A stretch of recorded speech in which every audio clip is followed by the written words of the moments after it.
Pero básicamente eso es después del nacimiento, ¿no? Y antes de nacer, ¿dónde se realiza? En el embrión, en el feto, ¿dónde se realiza? En el saco vitelino. Saco vitelino, ¿no? En el Luego embrión, pasa al vaso y al hígado. ajá. Y luego en el vaso, en pequeña cantidad, ¿no? En el vaso, más que todo en el hígado. Y luego ya poco a poco disminuye la cantidad de sangre que se produce en el hígado, comienza a producirse en la médula ósea roja, ¿no? ¿De acuerdo? Muy bien.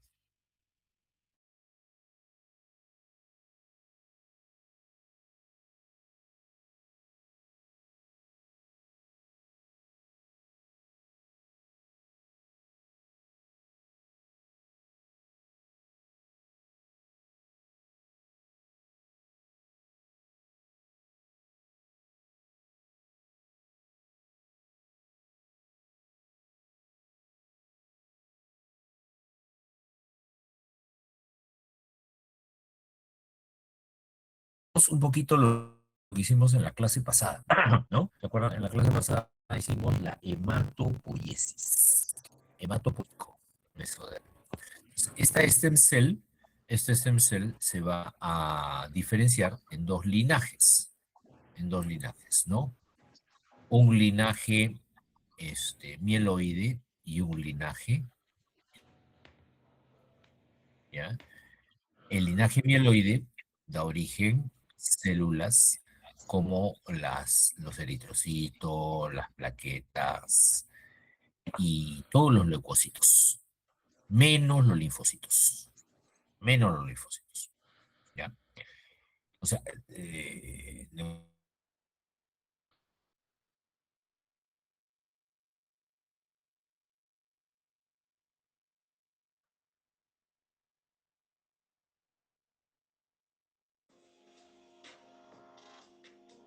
un origen, no, linfoides, ¿no? Ok. A ver, alguien tiene el micrófono abierto, por favor, le va a pedir cierren, por favor, micrófonos.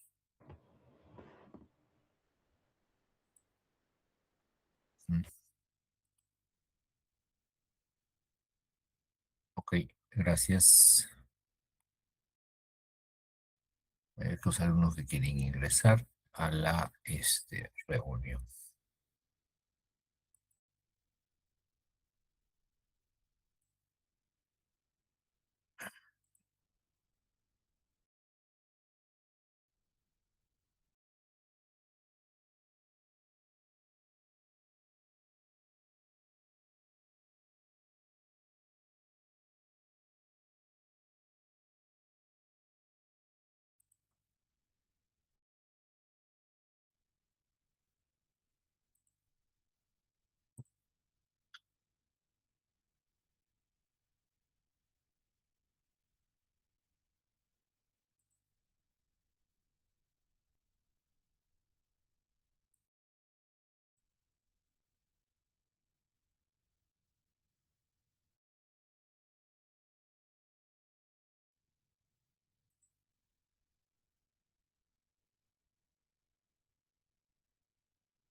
Ya, ¿me copian, jóvenes? ¿Me copian? Se fue el internet momentáneamente.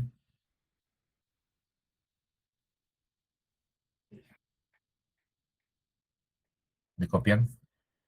Ya. Entonces, le decía que la clase pasada habíamos revisado lo que es la hematopoiesis. Y la eritropoiesis es una parte de todo este proceso, ¿no? que sería solamente esta parte, ¿no? Solamente esta parte, donde la célula madre, Profesor, no se ve la presentación. ¿no se ve?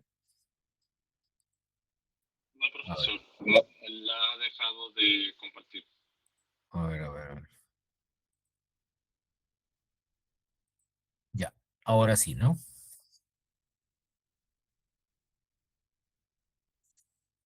¿Se ve? Sí, profesor. Muy bien. Entonces le decía que todo esto es la hematopoiesis, ¿no? La formación de eritrocitos, plaquetas, leucocitos. Y eso lo vimos la clase pasada. La eritropoiesis es solamente esta parte de acá, ¿no? Uy, ¿qué pasó?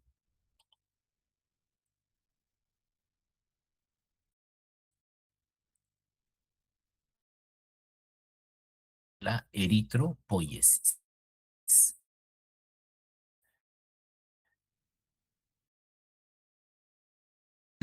Célula madre, se forma la célula, la unidad, luego viene la unidad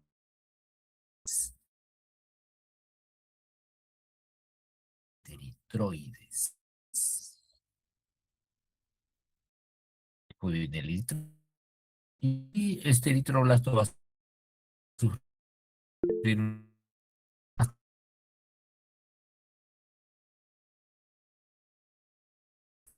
ya. Tenemos la unidad formadora de grandes colonias a nivel de la médula ósea. Es una célula progenitora que forma más o menos 30.000 a 40.000 células en 14 días. Dependen del ligando c-KIT interleuquina 3, expresan en su membrana CD34 antígenos leucocitario humano. Pero aún pueden ser renovados, ¿no? Aún pueden ser renovados. Es decir, eh, puede dar origen a copias de esta misma unidad formadora de grandes colonias, pero, pero ya no tienen capacidad de replicación, ¿no es cierto? Pueden ser renovados, pero ya no tienen capacidad de replicación. Y la unidad formadora de pequeñas colonias ya son progenitores, siguen siendo células progenitoras, pero ya un poco más diferenciadas, ¿no? Tienen más poder de replicación, más ya no de renovación. Ya no puede ser renovado, pero sí se replican, porque la mayoría entra al ciclo celular. Y dependen de la eritropoyetina, cosa que la BFV no tenía. No tiene receptores para eritropoyetina, pero la CFV sí tiene receptores de eritropoyetina. Y en su superficie expresa marcadores como glicoforina A y los antígenos RH, que determinan los grupos sanguíneos, ¿no? Ya aparecen en esta etapa. Y luego, a partir de ahí ya se transforman, estas células progenitoras dan origen a células precursoras, que son los proeritroblastos, ya son células encomendadas, que solamente se van a diferenciar ya en eritrocitos, ¿no? En eritrocitos. Entonces, dentro de las células precursoras, tenemos el proeritroblasto, que tiene un citoplasma azulado, ¿no? El proeritroblasto se transforma luego en eritroblasto basófilo, que sigue teniendo un citoplasma azulado, pero ya de un menor tamaño, 15 a 20 micras. Este eritroblasto basófilo se transforma en eritroblasto policromatófilo, ¿no? Que ya se llama así porque comienza a cambiar el color de su citoplasma. Su citoplasma, que era azulado, comienza a cambiar a un color rosado. Por eso se llama policromatófilo, ¿no? Y luego ya se transforma en un citoplasma completamente rojizo. El eritroblasto ortocromático. Ortocromático, es un ya citoplasma acidófilo, propiamente dicho, ¿no? Rojizo. Orto significa verdadero, No, orto significa verdadero. O sea, se llama ortocromático porque coge su verdadero color. Su verdadero color. Y luego, este eritroblasto ortocromático se transforma en reticulocito. En reticulocito, ¿no? Y este reticulocito elimina su núcleo. Elimina su núcleo. ¿Ya? Mira, lo expulsa. Y queda solamente con una red de ADN que si tú le echas algún colorante supravital, como el azul de Crecil brillante, por ejemplo, se tiñe esta malla, esta red de ADN que tiene el reticulocito y tú lo puedes ver al microscopio. Y es una prueba importante que a veces los médicos piden, ¿no?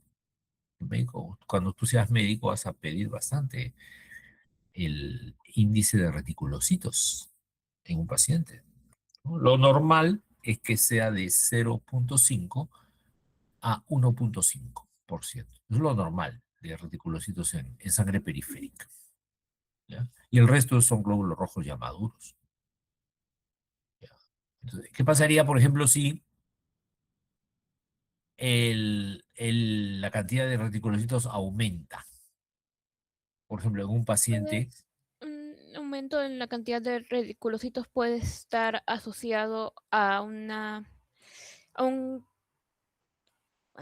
¿cómo lo explico? O que una sobreproducción de células del linaje mieloide. Y con ello, posiblemente una leucemia. ya, a ver, a ver, a ver. A ver, a ver, a ver. Vamos a aclarar eso, ¿no? Vamos a aclarar eso. Ya, un ratito. No, no significa leucemia. No significa que las células mieloides estén incrementadas. No, no. Si nosotros encontramos un incremento en el porcentaje de reticulocitos, indica que exclusivamente hay un incremento en la eritropoiesis. O sea, solamente se están incrementando la producción de glóbulos rojos, nada más. ¿De acuerdo? Doctor, eso nos podría más bien indicar de que hay un aumento en la producción de glóbulos rojos porque hay un incremento en la pérdida y la médula ósea está intentando compensar esa pérdida de eritrocitos formando más reticulocitos y digamos de que salgan más pronto de la médula a la sangre para que puedan madurar más rápido y cumplir la función del glóbulo rojo maduro. Ujú. Claro, claro, claro. Eso está mejor. Claro. O sea, cuando hay enfermedades donde hay un incremento en por ejemplo, como tú dices, hay pérdidas, hemorragias, ¿no? Hay hemorragias o hay hemólisis, ¿no? Hay aumento de la destrucción de los glóbulos rojos, entonces la médula ósea quiere reponer, ¿no? Quiere reponer esa cantidad de glóbulos rojos que se están perdiendo y eso se refleja en un aumento en la tasa de la eritropoiesis, ¿no? Profesor, Y disculpe, si es que sí, hubiera alguna fractura, quizás de cadera eh, o de algún hueso en donde haya bastante cantidad de estos reticulocitos, también podría ser una razón. no, no, no, no, no. O sea, si hay una fractura, no, no es que se vaya a perder los reticulocitos. No, no, no, no. Eso no ocurre. Lo que podría ocurrir es que en una fractura, si tú dices, por ejemplo, de cadera, al momento de la fractura se corte un vaso sanguíneo. Eso es lo más probable. Hay pacientes que tienen fractura de cadera y tienen y se les presenta una hemorragia interna a ese nivel. Una hemorragia interna que les provoca un sangrado tremendo, un sangrado interno. ¿Y qué pasa? Que cuando se corta el hueso, a veces el hueso tiene filo, ¿no? Entonces ese filo puede cortar algún vaso sanguíneo. Internamente el paciente puede hacer un hematoma muy grande y llevarlo a sala de operaciones, ¿no? Y la hemorragia puede ser muy, muy grande, ¿no? Y en ese caso sí, si le haces un hemograma, vas a ver que su índice de reticulocitos está bien incrementado. ¿Ya? ¿De acuerdo?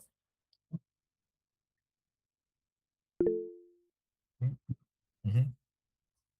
¿Otra pregunta, Jimena? Sí, en los casos por pérdida, bueno, entonces, el aumento de reticulocitos, ¿se ve qué tanto tiempo después de que empieza la pérdida de eritrocitos? Bueno, no es ahí inmediatamente, ¿no? Pero se puede ver después de algunas horas.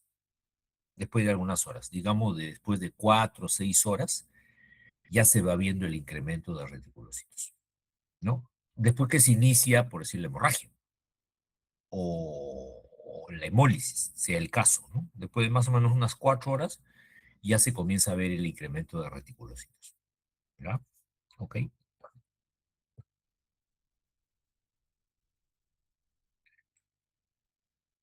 Muy bien. Entonces, el índice de reticulocitos es muy utilizado por los médicos como una prueba para ver si la médula ósea está produciendo glóbulos rojos en cantidad normal o si esa producción está incrementada. Está incrementada por una hemorragia o una hemólisis. ¿Ya? Una hemólisis. ¿Ok? Entonces, acá tenemos la eritropoiesis. Tenemos acá los proeritroblastos. Los proeritroblastos, que son las células más grandes, se transforman en eritroblasto basófilo por el citoplasma bien azulado que tiene y el tamaño del núcleo, vean, grande. Luego la relación núcleo-citoplasma va disminuyendo. El policromatófilo ya va adquiriendo una coloración entre azulado, medio rosadito, porque comienza la síntesis de hemoglobina. Luego el eritroblasto ortocromático ya su citoplasma es rojizo, es un citoplasma acidófilo, ¿no? Y luego para transformarse en reticulocito pierde el núcleo, ¿ve? Expulsa el núcleo, se transforma en reticulocito y luego el reticulocito que tiene forma esférica adopta la forma de disco bicóncavo para transformarse finalmente en eritrocito. Ahora, la cantidad de células, por ejemplo, la stem cell, son pocas células, da origen a las células progenitoras, BFV, CFV, unidad formadora de grandes colonias, unidad formadora de pequeñas colonias, que acá sí hay replicación y renovación, y luego se transforma en células ya precursoras, como el proeritroblasto. Proeritroblasto ya no tiene capacidad de renovación, solamente replicación. Se transforma en eritroblasto basófilo, eritroblasto policromatófilo, hay capacidad de replicación. Replicación. Y luego el eritroblasto policromatófilo se transforma en eritroblasto ortocromático. Ortocromático. Y el eritroblasto ortocromático ya se transforma en reticulocito y luego en eritrocito, pero ya no hay replicación. Ya no hay replicación. No solamente hay diferenciación. O sea, la diferenciación es un proceso donde solamente involucra la maduración de la célula, ¿no? Solamente la maduración. Y otro detalle que estamos observando es que en la superficie celular hay receptores de estas células de la eritropoiesis. Por ejemplo, hay receptores para factores estimulantes de colonias a nivel de stem cell, de la célula, de la unidad formadora de grandes colonias, hasta la unidad formadora de pequeñas colonias, ¿no? Luego también podemos observar que hay receptores para eritropoyetina. La eritropoyetina, hay receptores a nivel de la unidad formadora de pequeñas colonias y del proeritroblasto, nada más. Luego vamos a hablar un poco más sobre la eritropoyetina. Y la transferrina también hay receptores a partir del proeritroblasto. ¿Ok? Bueno, hablemos un poquito de la eritropoyetina, de la EPO. La eritropoyetina es una hormona que se produce a nivel de los riñones, fundamentalmente, aunque también se produce en el hígado, en los músculos, pero básicamente en los riñones. Y la función de la eritropoyetina, como siempre lo dicen, es estimular la eritropoiesis. Pero más que estimular la eritropoiesis, como figura acá, miren, no es que la estimule, sino la mantiene. La mantiene. ¿Ya? Para ello, las células tienen que tener receptores para eritropoyetina. Solamente lo tiene la CFUE. Sobre todo la CFUE, la unidad formadora de pequeñas colonias, tiene gran cantidad de receptores para eritropoyetina. Entonces, ¿qué pasaría si no hay eritropoyetina? El paciente tiene un problema de insuficiencia renal, por ejemplo, no hay eritropoyetina.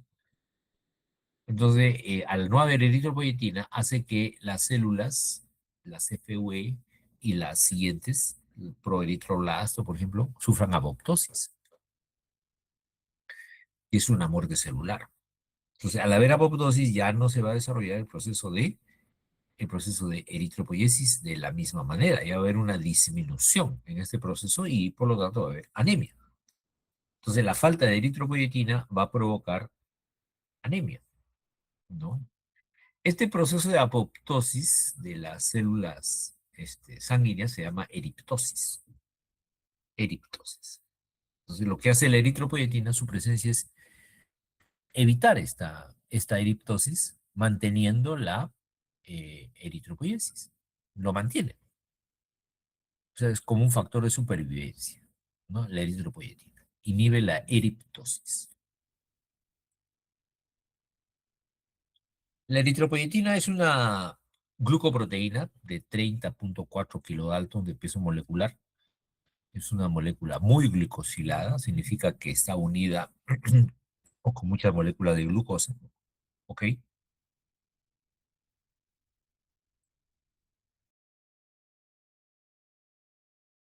El gen para la síntesis de la eritropoyetina se localiza en el cromosoma 7. Cromosoma, que es el precursor de eritropoyetina, es la proeritropoyetina, tiene 193 aminoácidos. 193 aminoácidos. Y luego, para transformarse en eritropoyetina activa, pierde una cadena de 27 aminoácidos y se pierde 28 aminoácidos, ¿no?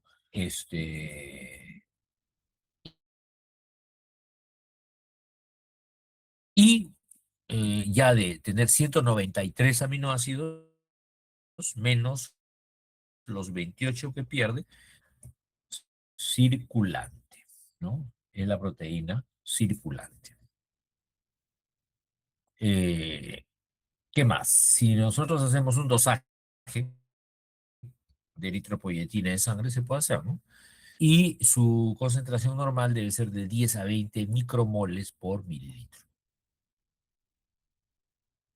La eritropoyetina, como le dije, es una glucoproteína que eh, tiene como principal lugar de síntesis a los riñones, ¿ya?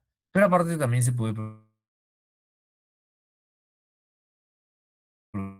producir en el hígado, en los músculos, pero principalmente en los riñones, ¿no? Aquí tenemos, en los riñones hay unas células intersticiales del, del aparato glomerular. Ahí se produce la eritropoyetina, en las células intersticiales. ¿Y en qué momento se produce la eritropoyetina? Tiene que haber un estímulo. El estímulo que hace la hipoxia es la disminución de oxígeno. Disminución de oxígeno, ¿no? Es en la sangre, en las células, en el aire. ¿No? Hay uno de sensores de hipoxia, sensores de oxígeno acá a nivel del aparato glomerular. Detectan que hay una disminución de oxígeno inmediatamente, se incrementa la producción de eritropoyetina, ¿no? Que no solamente tiene la función de hematopoiesis, sino también vasculogénesis y angiogénesis, ¿ya? Como funciones secundarias. La eritropoyetina se produce en los riñones, se va hacia la médula ósea y esta médula ósea responde produciendo mayor cantidad de glóbulos rojos. ¿De acuerdo? Pero siempre y cuando en la médula ósea haya una adecuada cantidad de hierro, glóbulos rojos, no, de hierro, ácido fólico y vitamina B12. ¿No? Que son elementos, materia prima, ¿no? Para la síntesis de los elementos del glóbulo rojo y la síntesis de la hemoglobina. ¿Ya? ¿Ok? Entonces, la eritropoyetina básicamente se produce en los riñones. También a nivel del hígado, a nivel del útero, del cerebro, inclusive células endoteliales, músculo. Pero la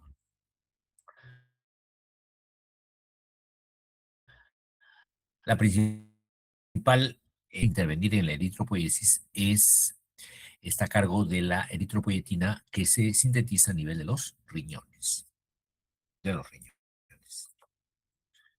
¿Ya? ¿Ok? Muy bien. Ahora, la síntesis ya le dije, ¿no? La síntesis de eritropoyetina está a cargo de las células intersticiales a nivel del aparato yuxtaglomerular del riñón. Y no es una producción directa, sino es indirecta a través de una proteína que estimula la síntesis precisamente de eritropoyetina. Y esa proteína es la HIF1 alfa. HIF1 alfa. ¿Qué significa eso? HIF1 alfa es el factor inducido por hipoxia de tipo 1 alfa. ¿Ya? Factor inducido por hipoxia de tipo 1 alfa. Este factor puede seguir dos caminos. Seguir dos caminos. Cuando hay oxígeno,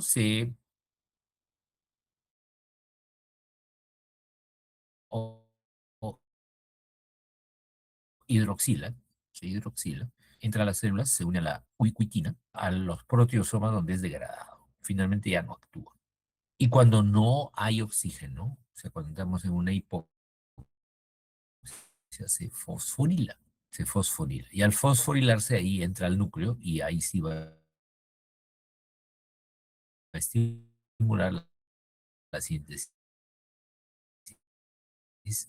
de eritropoyetina. Acá hay un sensor de oxígeno, ¿no? Cuando este oxígeno hace que el HIF1 se hidroxile. Se hidroxila y de esa manera es reconocido por la ubiquitina y degradado. Degradado. Ya no va a tener ninguna acción. Este HIF1 alfa. ¿Ok? Pero ¿qué pasa si no hay oxígeno? Hay una disminución en la cantidad de oxígeno. O sea, hay una hipoxia.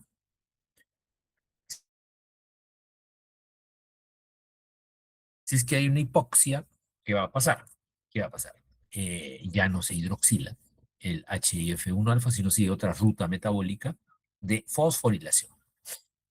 Y cuando se fosforila, el HIF1 alfa se mete al núcleo y estimular, va a estimular la síntesis de proteínas. En este caso, de, la síntesis de eritropoyetina. ¿Ya? Va a estimular la síntesis de eritropoyetina. ¿De acuerdo?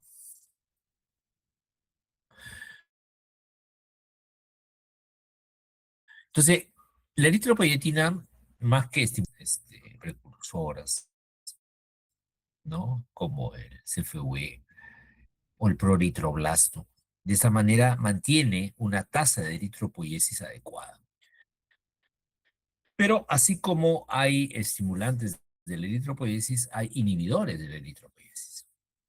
Inhibidores, ¿no? Tenemos, por ejemplo, el factor de crecimiento tumoral tipo beta.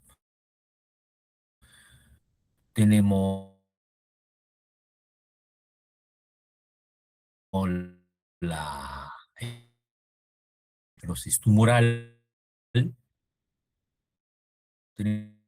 que básicamente inhiben la proliferación de los. ¿Para qué? Así como hay estimuladores, tiene que haber inhibidores para que el proceso sea controlado, sea un proceso, digamos, regulado y siempre el resultado sea una cantidad adecuada de eritrocitos.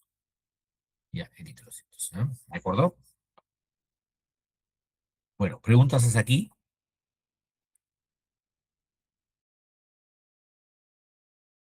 A ver, ¿alguna pregunta hasta acá?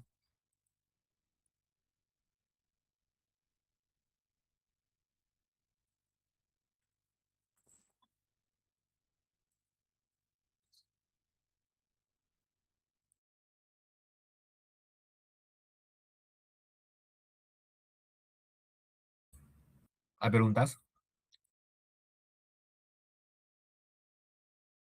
Creo que todo está claro.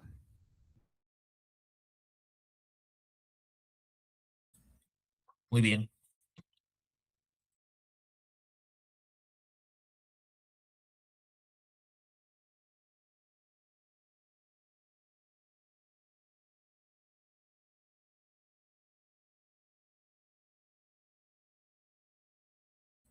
Entonces, si todo está claro, continuamos. Ya, vamos a hablar ahora de los glóbulos rojos. ¿Ya? Glóbulos rojos, a los cuales también se les llama hematíes, o también se les llama eritrocitos, ¿no? ¿De acuerdo? Estos eritrocitos fueron visualizados, ¿no? Visualizados por primera vez por un alemán, médico alemán, Anton van Leeuwenhoek, en el año 1674. 1674, ¿no? Bajo el nombre de glóbulos rojos, ¿no? Glóbulos rojos, o eritrocitos o hematíes. Para ello utilizó un microscopio bastante rudimentario, ¿vean? Este fue el microscopio que utilizó luego.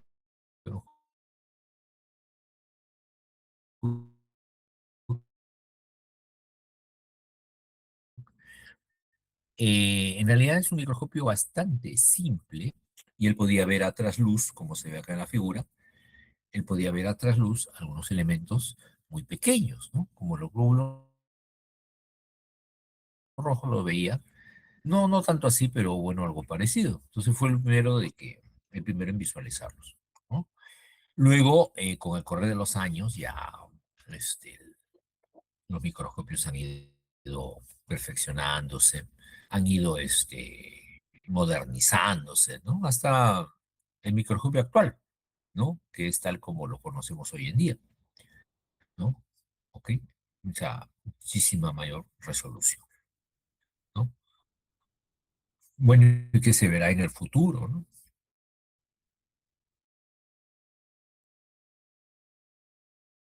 Ustedes saben, jóvenes, que la tecnología avanza, ¿no? Avanza día a día y no sabemos de acá que nos permita ver más allá, ¿no? De lo que ahorita normalmente vemos, ¿ya? Ok, y eso todo sea pues en pro del avance de la ciencia, ¿no?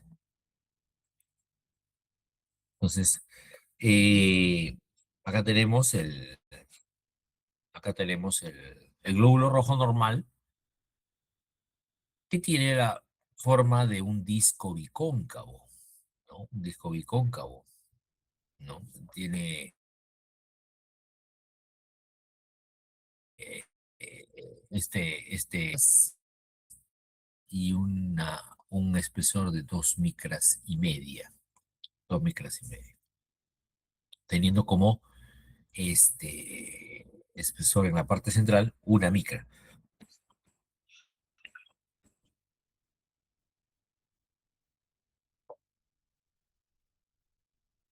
Oh, perdón, una micra, o sea, es un disco bicóncavo. Esta forma que tiene el glóbulo rojo es exclusiva. No hay ninguna otra célula que tenga esta misma forma y le permite al glóbulo rojo realizar su función, que es el transporte de oxígeno, ¿no? Desde los pulmones hacia todos los tejidos, ¿de acuerdo?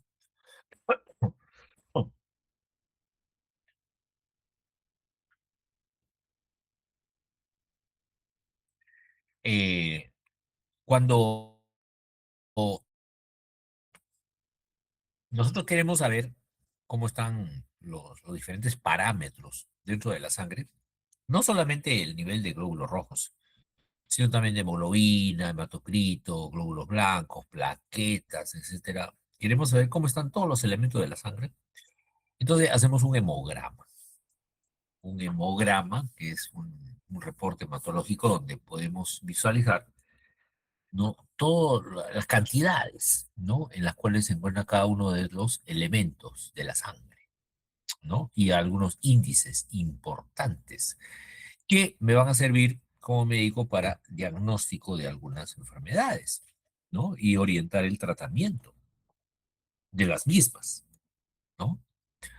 Ok, acá por ejemplo tenemos un hemograma. Actualmente pues los hemogramas se realizan en equipos automatizados, ¿no? Analizadores hematológicos automatizados, donde sale el recuento total de leucocitos, sale la fórmula diferencial, cuántos neutrófilos, cuántos eosinófilos, tenemos el conteo de, el recuento de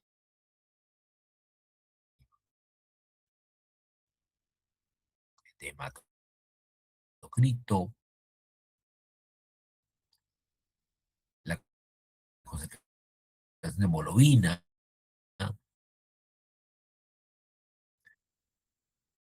tenemos luego las constantes corpusculares. Las constantes corpusculares básicamente son tres, ¿no? Acá tenemos el volumen corpuscular medio, el HCM es la hemoglobina corpuscular media y el CHCM es la concentración de hemoglobina corpuscular media, ¿no? Ok. En el hemograma real hay algo. Fíjense bien el hemograma y me dicen, alguien me dice qué cosa, qué les llama la atención en ese hemograma. ¿Todo está normal o hay algo que está alterado?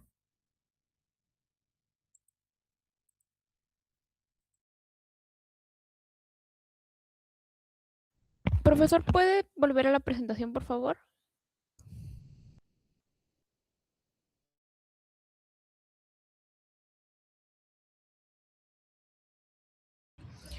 El nivel de hemoglobina, doctor, está en 5.5, al igual que el recuento total de glóbulos rojos, que está en 1.87.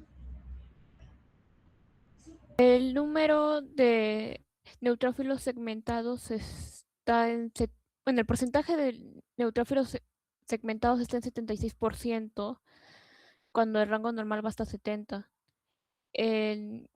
Los linfocitos están en 20% cuando el rango normal va desde 25%. Y como mencionó mi compañera, los eritrocitos están bajos, que están en Ajá. 1.87, cuando debería estar más, debería estar en 4.1. Ya, correcto, correcto. Bueno, acá entonces lo que más llama la atención es la serie roja, ¿no? Porque saben que la sangre se divide en tres series, ¿no? La serie roja, la serie blanca y la serie plaquetaria. La serie roja corresponde a los glóbulos rojos, la serie blanca a los leucocitos y la serie plaquetaria corresponde pues a las plaquetas, ¿no? De las tres series, mencionan que hay alteración en la serie blanca, ¿no? Pero es mínima, ¿no? No hay una alteración, digamos, tan, importante, ¿no?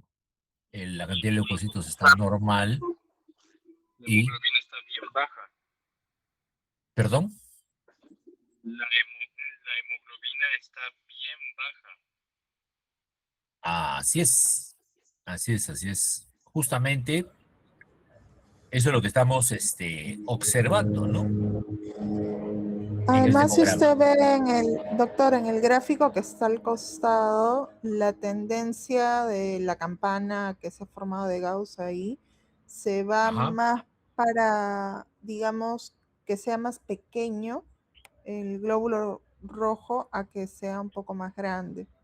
Si tomo como referencia el punto de centro, ¿no? Si lo analizo como un gráfico estadístico, no como una campana, una distribución gaussiana. Claro, pero en este gráfico de acá, en este gráfico de acá, nos hablan, voy a ver diferentes tipos de gráficos. Este gráfico de acá nos hablan del conteo de glóbulos rojos, ¿no? Y acá debajo tenemos los fentolitros, que es el volumen, ¿no? El volumen Sí, por eso le decía que corpuscular por la medio. distribución, Es lo que han pareciera que representado.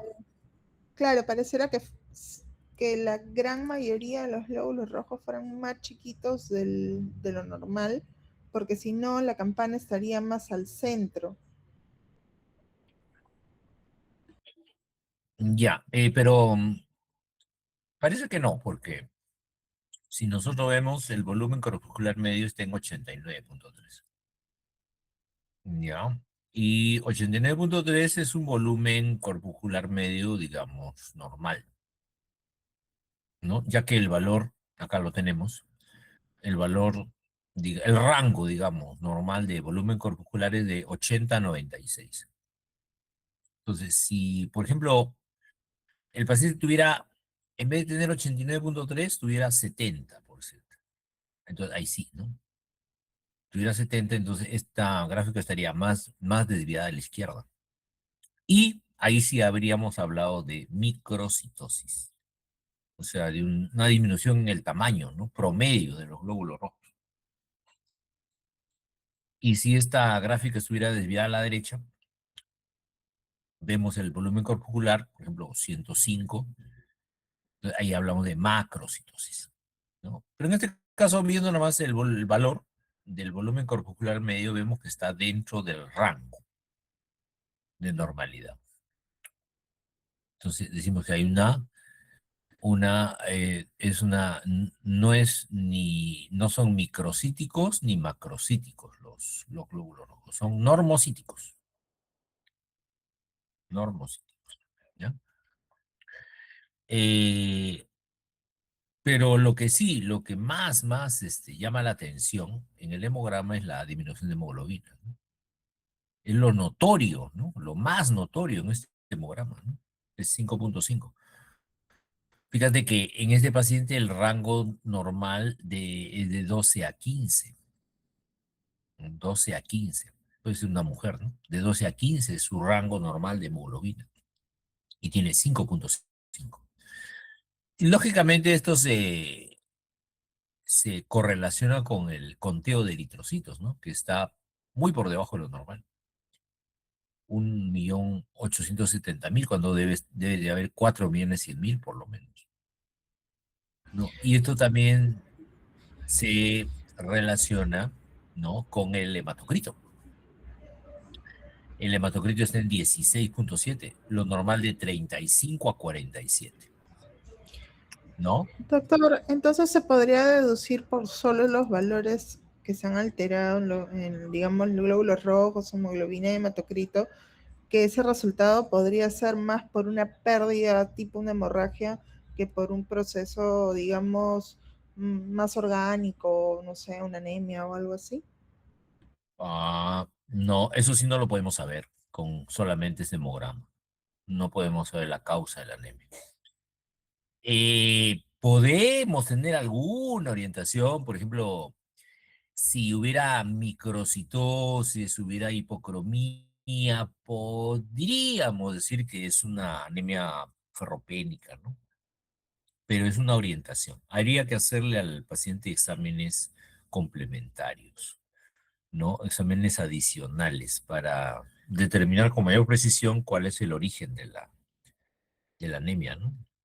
Como es una anemia severa ya, podemos pensar en varias cosas, ¿no? Y puede ser una enfermedad crónica terminal, puede ser una insuficiencia renal crónica, puede ser una hemorragia masiva que haya tenido el paciente. Depende en qué tiempo se haya establecido esta disminución de la hemoglobina, ¿no? Depende, ya lo tiene tiempo el paciente, o de repente recién se ha instalado.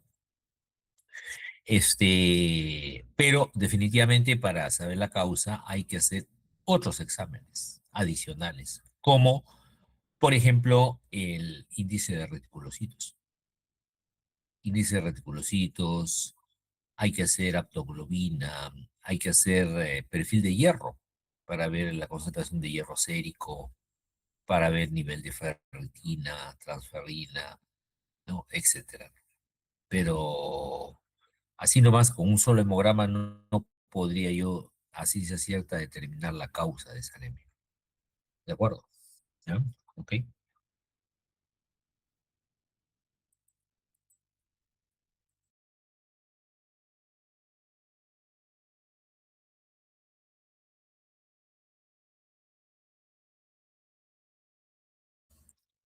Bien, seguimos.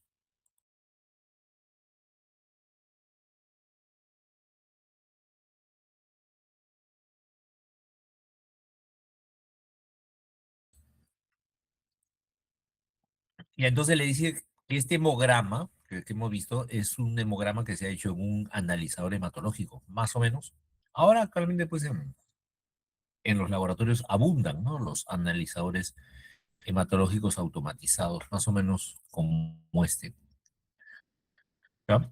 Donde en cuestión de segundos, usted pone la muestra del paciente, obtenida en un tubo con anticoagulante, con EDTA, pone la muestra y en cuestión de segundos sale el resultado completo, ¿no? Que hemos visto. Entonces, en este paciente, por ejemplo, llama la atención. Acá solamente han puesto la serie roja. Ya han sacado la serie blanca y la serie plaquetaria, ¿no? Donde pues vemos la cantidad tan baja de hemoglobina que tiene el paciente, ¿no? Hay que señalar, y en estos analizadores hematológicos internamente, la muestra al aspirar lo lleva por unos capilares, ¿no? Que son incididos por un rayo de luz láser, que en base a la celularidad y granulidad que tienen las células, lo identifican, ¿no? Va pasando una célula, dice, no tiene granulaciones, ¿qué tamaño es? Entonces lo pone, probablemente sea un glóbulo rojo. Pasa a otra célula más grande, con mayor con granulocitos, lo pone por acá. Y así, ¿no? Para definir, luego en base a poblaciones que determinan los porcentajes y cantidades de cada una de las células, ¿no? Así tenemos, por ejemplo, el volumen corpuscular medio, ¿no? Son elementos calculados. En base a estas tres cantidades, el nivel de eritrocitos, el nivel de hemoglobina y el nivel de hematocrito, con estos tres, en base a fórmulas, el equipo determina, por ejemplo, volumen corpuscular medio, volumen corpuscular medio, hemoglobina corpuscular media y la concentración de hemoglobina corpuscular media, que son las constantes corpusculares. ¿no? El volumen corpuscular medio, ¿qué cosa es? Es el volumen promedio de los glóbulos rojos. O sea, si cogemos un grupo de glóbulos rojos y le sacamos un promedio en su tamaño, en su volumen, pues ese es el volumen corpuscular medio. Normalmente de 80 a 96. De 80 a 96. El paciente tiene 89.3, ¿no? Y de acuerdo a la fórmula, acá está, ¿ve? De acuerdo a la gráfica, perdón, de distribución gaussiana, más o menos 89 por acá. Donde está dentro de lo normal, ¿no? Si hubiera una desviación, como alguien mencionó, hacia la izquierda, ¿no? Hacia la izquierda, estaría la línea central, fíjate, chocaría con un valor de entre 70 y 80, ¿no? 75, por ahí. Ya no es 89, ahora es 75. Ya con ese volumen corpuscular medio, yo ya no digo que es una normocitosis, sino es una microcitosis. Son glóbulos rojos más pequeños, más pequeños, ¿no? Y lo contrario también se puede dar, que en vez de disminuir, aumente. Aumenta el volumen corpuscular medio, por ejemplo, acá se ha ido a 100, o más de 105, 110 de repente, ¿no? Entonces, en ese caso, los glóbulos rojos se van a ver grandes, ¿no? De gran tamaño. Pero, eh,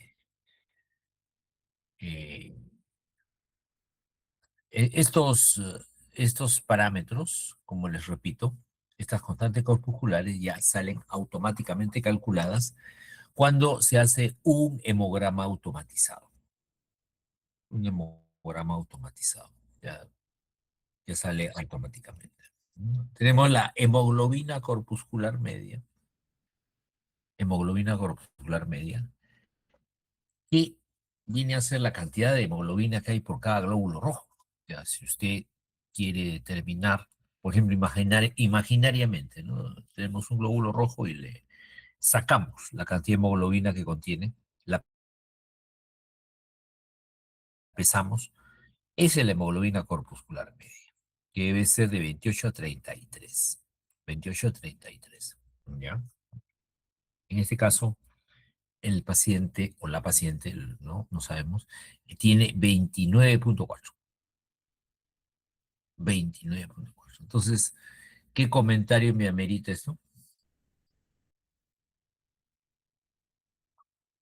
Que la cantidad de hemoglobina que cada uno de sus que de cada uno de los glóbulos rojos es normal.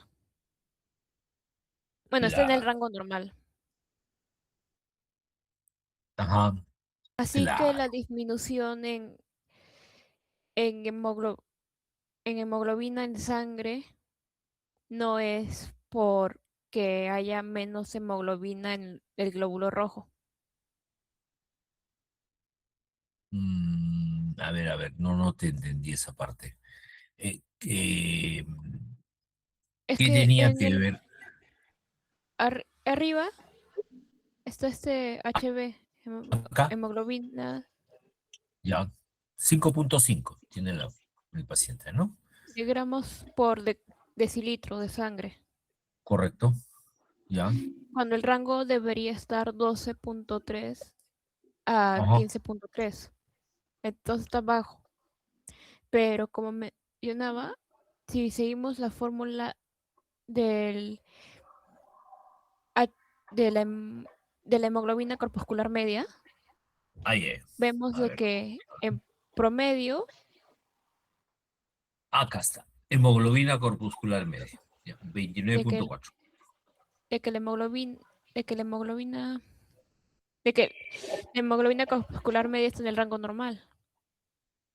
En este Claro. caso, que creo que Así debería de que estar pasando es que la hemoglobina corpuscular corpuscular media debe de estar en los valores casi normales porque la relación entre eritrocitos y hemoglobina está dentro de lo, me imagino, dentro de lo normal. Pero Ya. si es que nos fijamos, tanto los eritrocitos como la hemoglobina está baja, los dos a la vez. Entonces, considero de que lo que estaría pasando es de que hubo una pérdida simplemente de eritrocitos a base de quizás alguna hemorragia o algo por el estilo. Mm, Ya, correcto. Entonces, está bien la deducción que están haciendo, porque vemos, como mencionaste, eh, que hay una disminución tanto de eritrocitos como de hemoglobina.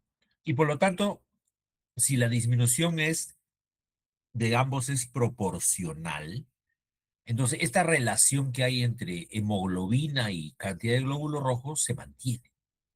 A pesar que hay disminución de ambos, pero la proporción se mantiene, que es la hemoglobina corpuscular media, ¿no? Porque está, mira, 29,4 y está dentro de lo normal. Lo normal es de 28 a 33. Entonces tú puedes decir, pero ¿cómo? Si está con una anemia severa, ¿cómo la hemoglobina corpuscular media va a estar normal? Lo que pasa es que si te fijas la fórmula, es la hemoglobina entre la cantidad de glóbulos rojos. Si los dos disminuyen en la misma proporción, entonces obviamente la hemoglobina corpuscular se va a mantener normal. ¿De acuerdo? Y esa hemoglobina corpuscular media se refleja como el color del glóbulo rojo. O sea, si es normal, el color del glóbulo rojo va a ser, fíjate, a pesar que hay una anemia severa, el color del glóbulo rojo va a ser rojito. Solamente lo que ha bajado es la cantidad, ¿no es cierto?, del glóbulo rojo. Pero su color se mantiene. Esa es una anemia de tipo normocrómica. Normocrómica, ¿ya? Porque la HCM está normal. Y la HCM, que es la concentración de hemoglobina corpuscular media, también se mantiene normal, prácticamente normal, ¿no? 32,9 y lo normal es a partir de 33. Entonces, prácticamente normal, ¿ves?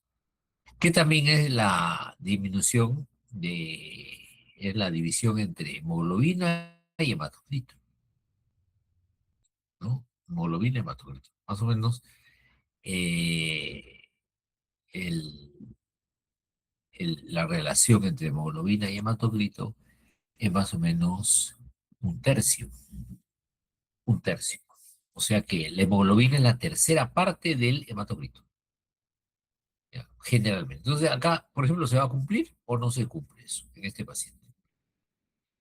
Que la hemoglobina más o menos es la tercera parte del hematocrito. Sí se cumple, ¿no? Se cumple, doctor. Sí. Porque este paciente tiene, claro, este paciente tiene de hematocrito 16,7 y si lo dividimos entre 3, más o menos sale por ahí, ¿no? 5,5, más o menos, ¿no? Por eso que en los laboratorios cuando hacen, cuando terminan hematocrito, ya, para saber la cantidad de hemoglobina que tiene, ya simplemente lo dividen entre 3, ¿no? Por ejemplo, una persona tiene 15 gramos de hemoglobina, ya, entre 3, ¿cuánto sale? ¿No? Perdón, de hematocrito, suponiendo que te dan a ver, de hematocrito, si tuviera 15% de hematocrito, sale 5 gramos de hemoglobina, ¿no? Pero si yo tengo 45% de hematocrito, por ejemplo, 45% de hematocrito, ¿qué cantidad de hemoglobina tendré?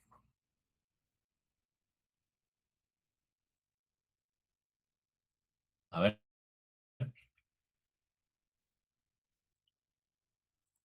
repito la pregunta, si yo tuviera 45% de hematocrito, ¿qué cantidad de hemoglobina tendré?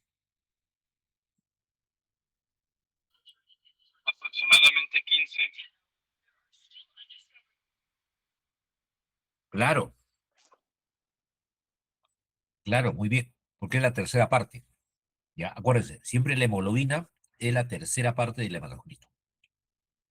Ya, si yo tengo 45% de hematocrito, mi hemoglobina es 15. Y en este paciente tiene 16,7% de hematocrito. La tercera parte más o menos sale por ahí, ¿no? 5,5. Claro, no es un cálculo exacto, ¿no?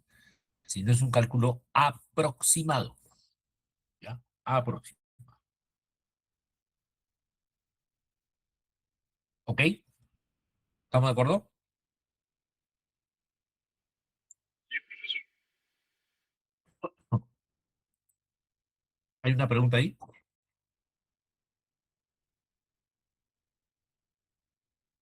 Bueno, y el otro parámetro es la concentración de hemoglobina corpuscular media.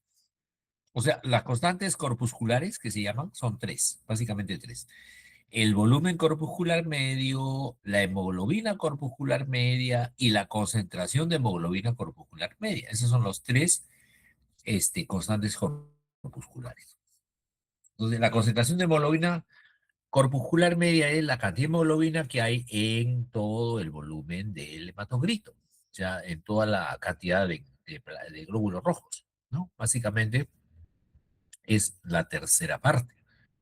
La tercera parte. O sea, la tercera parte en porcentaje más o menos de 33 a 36, ¿no? Entonces, el alumno, o, bueno, en este caso, claro, ustedes calculan acá, hay una fórmula. Por ejemplo, si ustedes cogen hemoglobina, en este paciente, ¿cuánto es la hemoglobina? Es 5,5, ¿cierto? 5,5. A ver, divide, ¿alguien tiene calculadora? Divida 5,5 entre el hematocrito. ¿Cuánto es el hematocrito? 16,7. A ver, dividan 5,5, Sale 0,329. ya, y eso lo multiplicas por 100, Ujú. 32,9.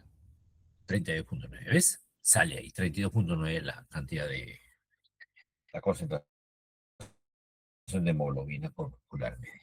Lo que representa, más o menos, es un tercio, o sea, cercano a 30%, que es la tercera parte, porque la hemoglobina ocupa más o menos un tercio del volumen del glóbulo rojo. Ya, un tercio del volumen del glóbulo rojo. Esa es la concentración de hemoglobina corporal media. ¿Ya? ¿De acuerdo?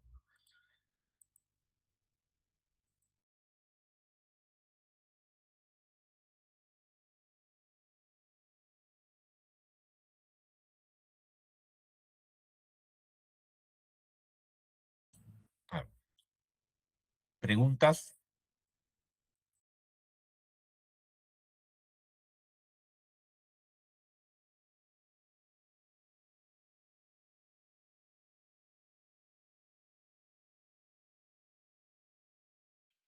No, doctor.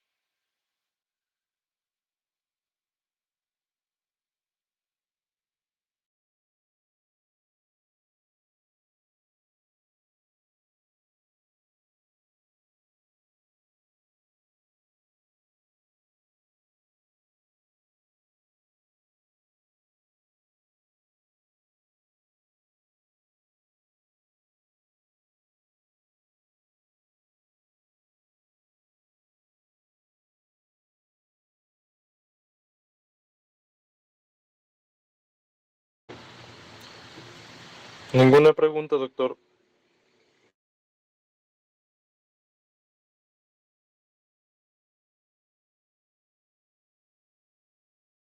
Perdón. Ya, ahora sí, ya estoy nuevamente conectado. A ver, ¿alguna pregunta me dijeron por ahí? Diga. Ah, ya, no hay preguntas, ya, seguimos. Entonces, y luego tenemos algunos otros parámetros estadísticos, como el RDW, que es el ancho de distribución de glóbulos rojos, tanto en desvío estándar como en coeficiente de variación. Son rangos, son parámetros estadísticos que básicamente nos indican la distribución de glóbulos rojos. Es decir, si comparamos el más pequeño de los glóbulos rojos con el más grande. O sea, tiene que haber una, digamos, un ancho determinado, ¿no? Entre el más chiquito y el más grande de los glóbulos rojos. No puede ser, por ejemplo, acá lo normal es la gráfica acá del centro, pero si fuera así como el de afuera sería un ancho de banda muy, muy, muy amplio. Eso se llama anisocitosis. ¿Cómo está acá? Anisocitosis quiere decir que hay mucha diferencia en el tamaño de los glóbulos rojos. Entre el más chiquito y el más grande, claro, el promedio sale normal. El promedio puede salir normal, pero resulta que hay glóbulos rojos muy chiquitos y hay glóbulos rojos muy grandes. Entonces hay anisocitosis. Y eso, ¿cómo lo detectas? Con este parámetro que es el ancho de distribución de glóbulos. Por ejemplo, en este paciente es 43%, ¿no? 43%, ese ancho de distribución. ¿Habrá anisocitosis en este paciente o no? ¿Qué dicen ustedes?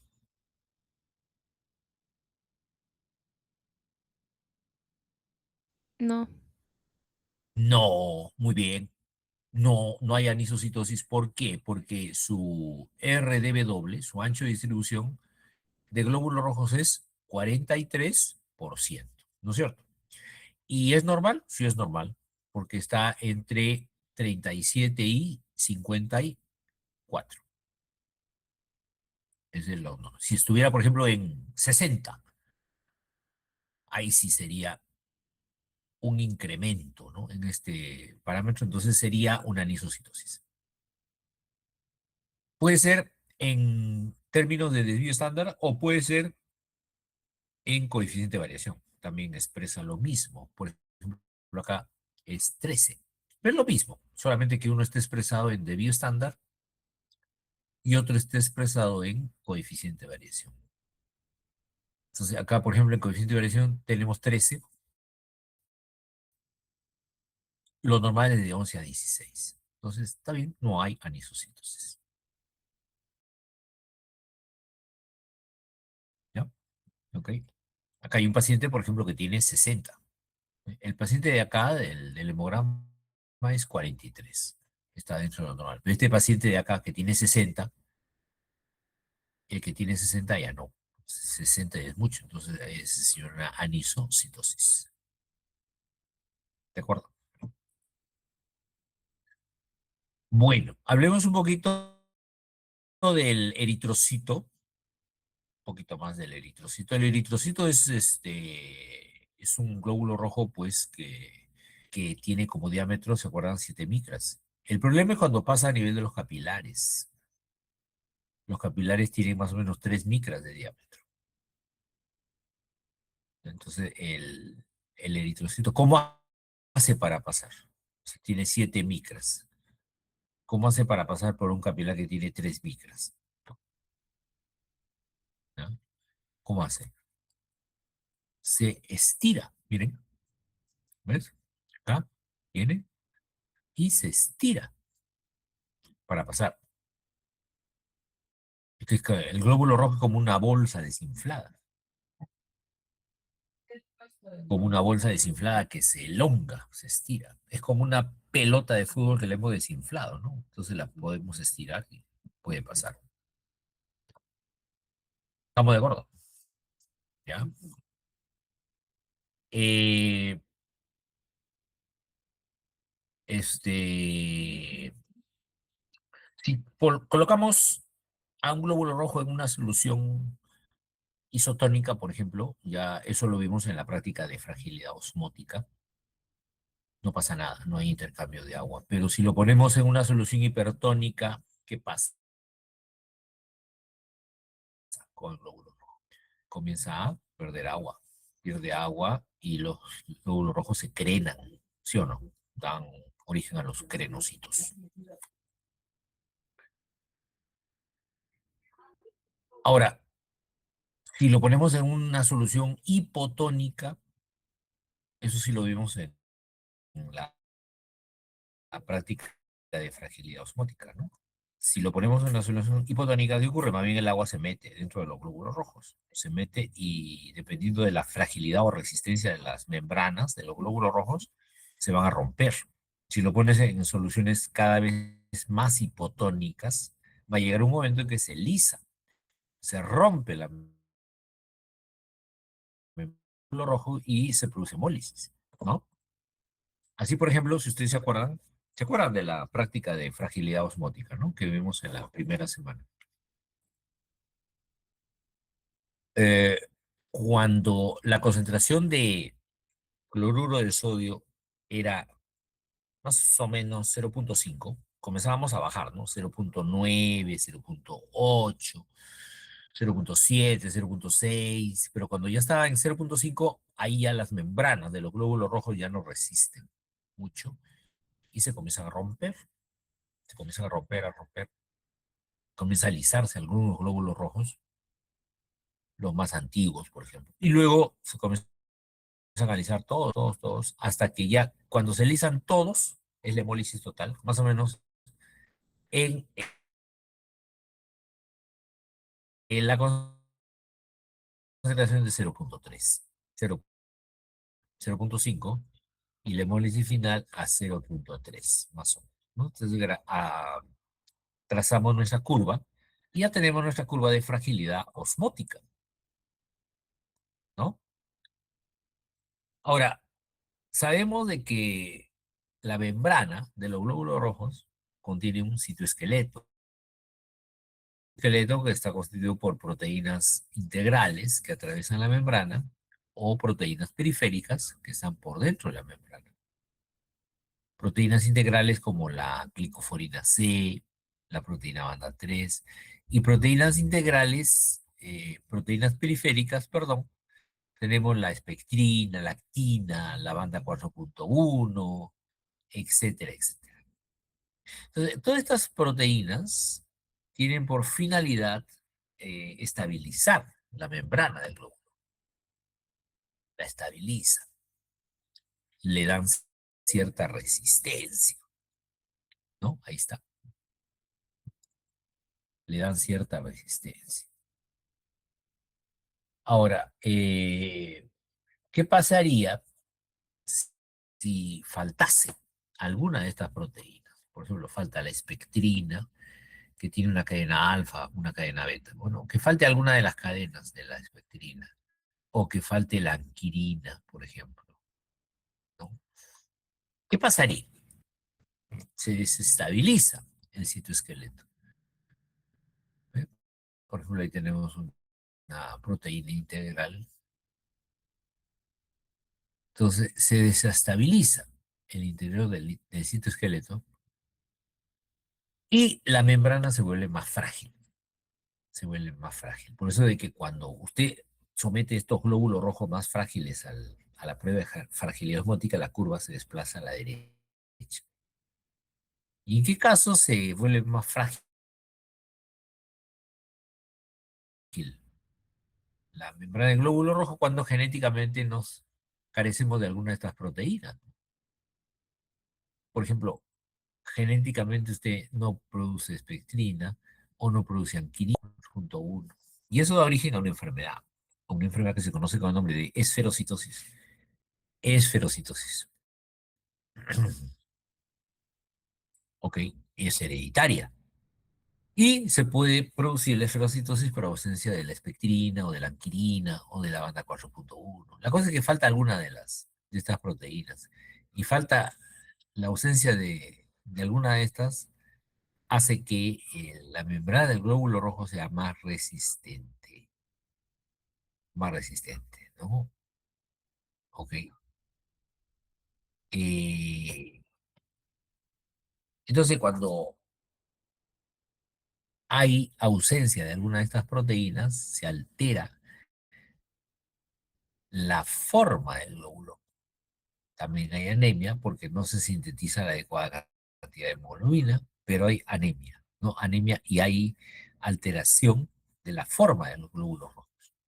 Por ejemplo, acá este es un eritrocito normal. Por la fragilidad de la membrana se puede producir la cycle cell, célula falciforme, dacriocitos, queratocitos, nisocito, estomatocito. Y son alteraciones en la forma que acompañan anemias, ¿no? Porque estos glóbulos rojos son incapaces de transportar oxígeno, no cumplen la función de un eritrocito normal. Entonces, si hay hipoxia, no hay hipoxia a nivel celular, entonces la célula manda esa señal al, pero la, la, la forma de los glóbulos rojos ya está alterada. La prueba de fragilidad osmótica se altera, pero siempre y cuando se trate de una esferocitosis, ¿no?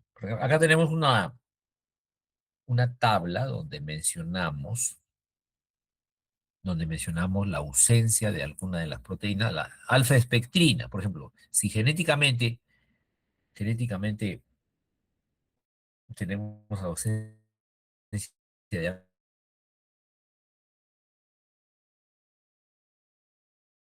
alfa-espectrina, este, se produce una eliptocitosis o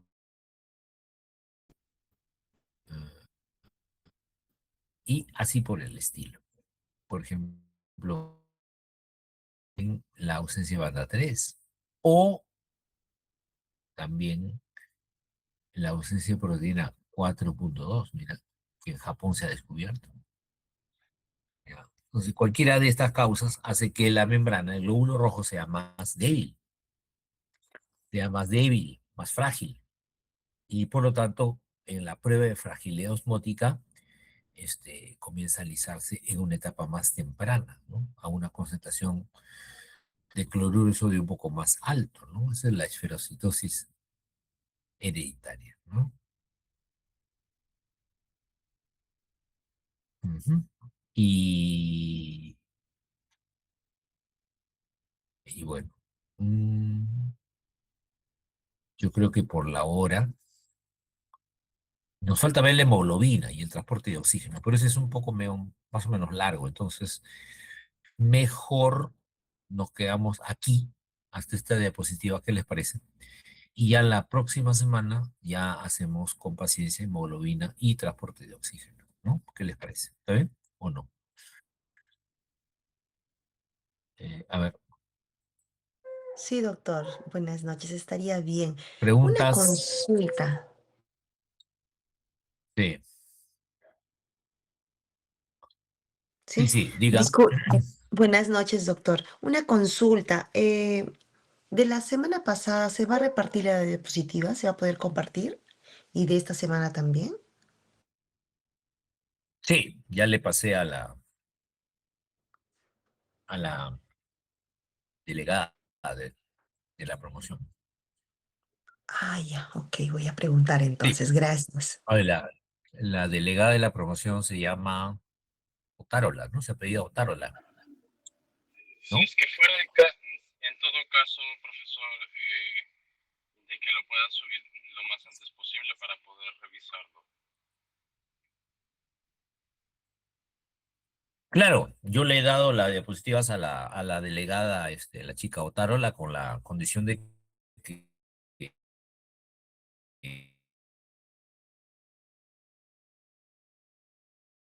ella se los pase a todos ustedes, pues, sin ninguna distinción, ¿no?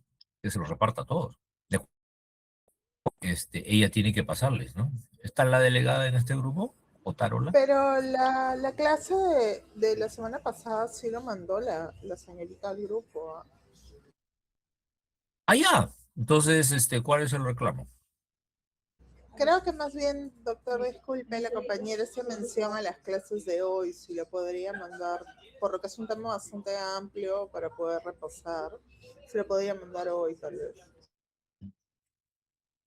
Claro, se lo voy a pasar también a la